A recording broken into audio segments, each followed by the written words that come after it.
Bienvenue à toi dans l'expert de l'hebdo, où je préfère prévenir, nous allons sortir de la thématique trading pur, tous ces va-et-vient qu'on fait dans la journée, dans l'heure ou dans la semaine. On va avoir une vision beaucoup plus large et ce que j'appellerais une logique gestion. Et ce, pour les prochains jours, les prochaines semaines, avec, oui, les élections américaines. Le rendez-vous le 3 novembre, je pense qu'on en entend suffisamment parler pour que tu saches la date. Je préfère quand même le rappeler. Au-delà du fait d'avoir une vision un peu plus large, être en mode hier, ça monte, ça baisse, etc. Pourquoi logique gestion? Bah tout simplement parce que notre invité l'hebdo, c'est Bertrand Lamiel, directeur général de la gestion de Portes en Part, qui a une vision de marché un peu plus longue. Oui, je le rappelle, avec plus de 3 milliards d'euros d'actifs sous gestion. Et donc, on peut pas changer d'avis toutes les 5 minutes. Donc, faut préparer des hypothèses de travail. Et en fonction des éléments, des retournements, que ce soit des rotations sectorielles, etc., sujet dont on a déjà parlé il y a 2 semaines, tu peux cliquer éventuellement après cette vidéo là-haut. Ça nous permettra d'avoir son avis au sujet plus précisément des élections américaines. Alors oui, parce que en ce moment, sur les marchés, il y a quand même plusieurs thématiques. Premièrement, le plan de relance aux États-Unis. Je préfère préciser au moment où je suis en train de tourner cette vidéo, je ne sais pas s'il y a plan de relance, pas de plan de relance. D'après les dernières informations transmises par Nancy Pelosi, on est en train de le rédiger entre démocrates et républicains. Donc, je ne sais pas s'il a été signé par les deux parties, mais peu importe, ça ne change absolument pas le sujet. Voilà, donc ils sont en train de se mettre d'accord ou pas avec les 2 derniers chiffres après les 11 premiers zéros. Je te laisse effectivement...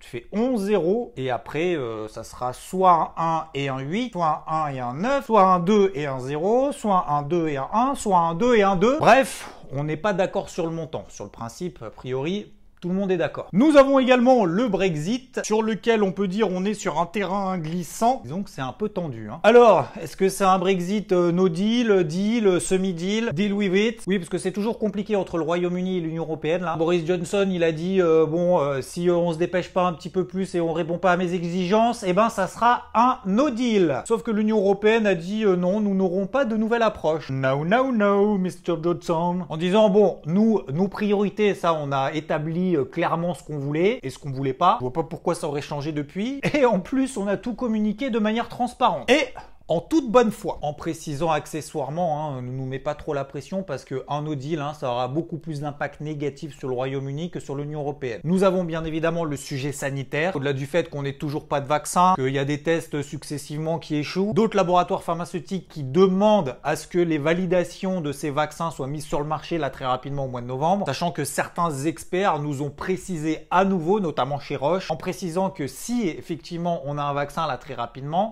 faut après tout le processus qui va avec, donc d'ici l'été fin 2021, ça va être compliqué quand même. Nous sommes également en pleine saison de résultats trimestriels. Pour le moment, les publications sont plutôt mitigées, tournées d'ailleurs vers les valeurs bancaires. Donc, pour faire simple et sans rentrer dans les détails, on n'a pas plus d'indications que ça, d'autant plus qu'il s'agit de publications et de chiffres sur le passé. Donc ça nous prédit pas forcément l'avenir, ça nous dit déjà si en termes d'estimation, est-ce que c'est pire que prévu ou mieux. Mais ça s'arrête là. Bref, c'est en cours, c'est que le début, va y avoir encore du move. Et bon, sinon aussi jeu des banques centrales, elles font un petit peu le dos rond, parce que là, elles ont quand même donné en termes d'injection. Les bilans, que ça soit de la BCE ou de la Fed, atteignent quasiment les 7000 milliards d'euros ou de dollars, peu importe. Avec quelques précisions, notamment de Christine Lagarde, présidente de la Banque Centrale Européenne, qui a dit oui, on a encore des cartouches dans notre boîte à outils, donc si besoin de réinjecter, on est là, mais ça serait bien d'abord que les gouvernements commencent à s'activer. Donc je veux bien y aller, mais pas toute seule. Ça, c'est le discours quand même depuis déjà quelques semaines. Bon, tout ça pour dire qu'il y a beaucoup d'enjeux là en cours ou en attente. Et là où on va en venir, c'est que ce sujet finalement des élections américaines, ça me fait un peu penser d'ailleurs à ce qui s'était passé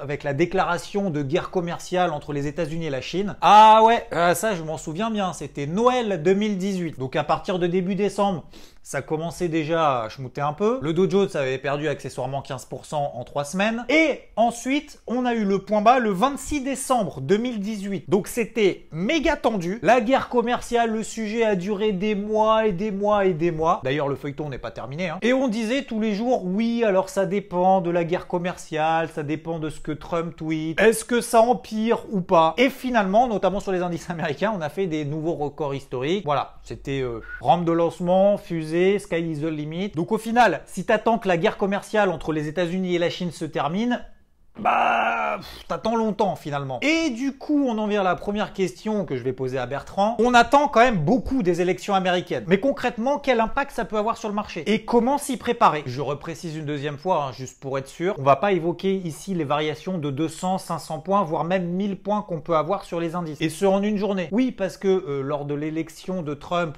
le 8 novembre 2016, et le 9 novembre, on a eu notamment sur les indices américains une mèche de 1000 points sur le Dow Jones. Genre, mais qu'est-ce qui se passe? C'est qui lui? Genre, il est complètement sorti des radars des sondages. Mais bon, ça passons. Et les marchés ont paniqué, ils ont perdu 1000 points et en fait, après, c'était le point bas. Et bref, j'apportais une simple précision. À toi Bertrand et un grand merci d'avoir encore une fois accepté mon invitation. Il est évident que les élections américaines vont avoir un impact sur le marché. C'est un événement qui va être couvert médiatiquement. Et du côté des nouvelles de marché, les brokers vont faire des paniers de pro-Trump, pro-Biden, des secteurs ou valeurs qui pourraient être favorisés par un camp ou par l'autre. Donc, préparez-vous, il va y avoir un peu d'agitation. Comment on fait pour se préparer? Étape numéro 1, on va regarder déjà son portefeuille. Comment il est constitué aujourd'hui? Est-ce que tous les titres sont bien orientés? Si vous avez d'ores et déjà des titres qui sont mal orientés, il n'est pas la peine d'attendre les élections pour modifier le portefeuille. Ensuite, regardez ce qui s'est passé dernièrement. Depuis un an, on vit avec des niveaux de volatilité qui ont été multipliés par 2 ou par 3. Si vous avez bien vécu cette période, bon,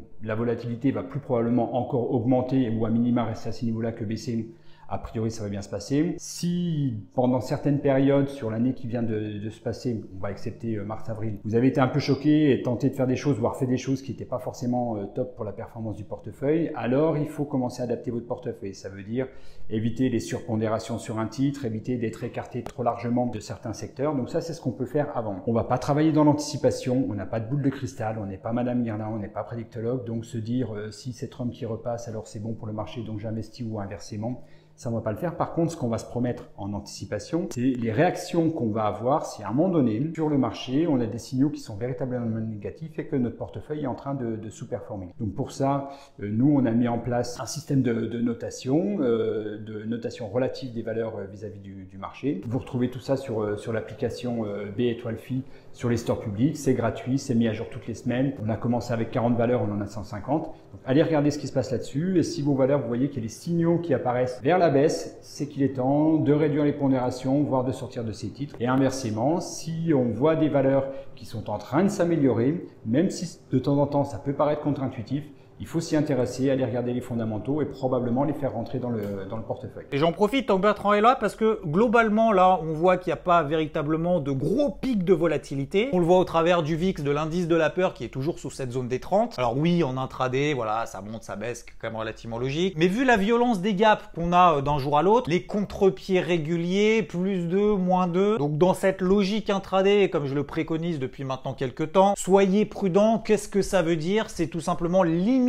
son risque en réduisant la taille de ses positions, donc son exposition sur son portefeuille, pour pouvoir continuer à travailler et ne pas être tout le temps en stress maximum, mais dans une logique que j'appelle gestion. Ce qui nous intéresse ici, est-ce que c'est une idée ou une fausse bonne idée de fuir les secteurs les plus sensibles et lesquels? Peut-être même d'ailleurs de rester cash, donc de solder une grande partie de son portefeuille en attendant de voir, le temps de laisser passer cet épisode, même si comme on l'a vu tout à l'heure avec la guerre commerciale entre les États-Unis et la Chine, c'était finalement une très fausse mauvaise idée. Très fausse mauvaise idée, oui. Je sais pas si c'est français, mais une beaucoup fausse. Non. Au risque de rater le train. Oui, parce que je prends toujours cette image de train. Hein. Finalement, je pense que c'est assez visuel. Il y a un train là sur le quai, puis finalement, tu sais pas trop, faut y aller, faut pas y aller, puis il part. Et puis tu te dis, ah non, mais en fait, mince, c'était mon train. Et une fois qu'il est lancé, c'est un peu difficile de rentrer dedans, de courir après, voire même dangereux d'ailleurs. Et la deuxième question dans la première, peut-être une petite idée de vers quel secteur est-ce qu'on pourrait s'orienter? Timer le marché, est-ce que c'est une bonne solution? C'est souvent une solution qui est déployée par les investisseurs qui veulent se prémunir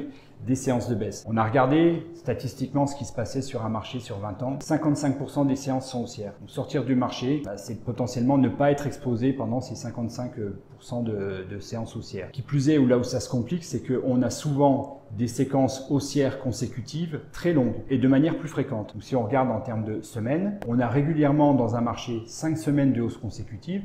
Et dans des marchés franchement haussiers, on peut avoir jusqu'à 9 semaines de hausse consécutive. Donc si, parce que vous avez pensé que le marché allait baisser, vous êtes sorti au début de cette séquence-là, il est fort probable que vous aurez du mal à revenir dans le marché et que ça va durer un moment. Donc pour ces raisons-là, on ne propose pas à nos clients de timer le marché, on ne le recommande pas aux investisseurs. Qui plus est, si on regarde d'un point de vue comportemental, si vous n'êtes pas à l'aise et que vous sortez du marché, il est illusoire de croire que quand les mauvaises nouvelles arrivent, si elles arrivent, le marché va baisser, qu'à ce moment-là, vous serez à l'aise. Donc, vous allez avoir du cash dont probablement vous aurez du mal à réinvestir sur des points bas de marché. Donc ça, c'est quelque chose qu'on évite. Par contre, il y a des choses très concrètes qu'on peut faire. Après avoir révisé son portefeuille, éventuellement retrouver des points de diversification si on est trop concentré, on va regarder donc nous au niveau des secteurs. Aujourd'hui, qu'est-ce qui se passe sur les secteurs? Secteur de la techno, on en parlait, ça se comporte toujours bien. Secteur de la consommation, produits de luxe, ça se comporte toujours bien. Secteur des jeux, ça se comporte toujours bien. Un nouveau venu, c'est l'automobile,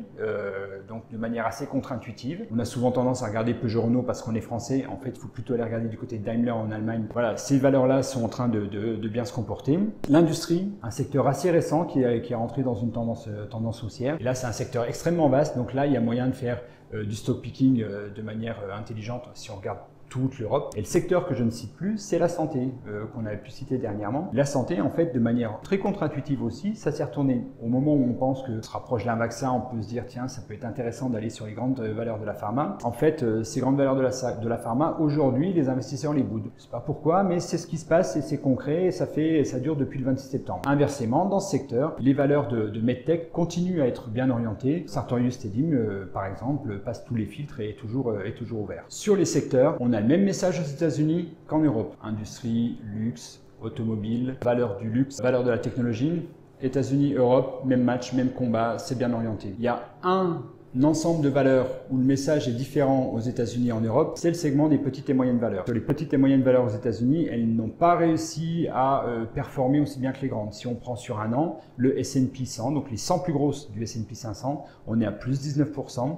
Là où on est à plus 1% seulement sur les 400 plus petites en moyenne. En Europe, c'est différent. Les indices mid and small font 6 à 7 points de mieux que les indices de grosse capitalisation. Donc si on cherche de la décorrélation, là c'est un ensemble de valeurs où on a de la décorrélation. Ça peut être intéressant d'aller regarder ces valeurs petites et moyennes européennes. Qui plus est, quand on va regarder les fondamentaux, on a une croissance plus forte, on a des niveaux de valorisation qui sont plus faibles que sur les grandes capitalisations. Ça peut être une source de décorrélation à explorer. Un grand merci encore à toi Bertrand et merci à toi d'avoir visionné la vidéo jusqu'au bout. Voilà, normalement c'est le moment où je dis si tu aimes, tu likes, mais je pense que ça va de soi, donc je le dirai pas. Je vous souhaite un très bon week-end et je vous dis à très vite sur la chaîne. Ciao!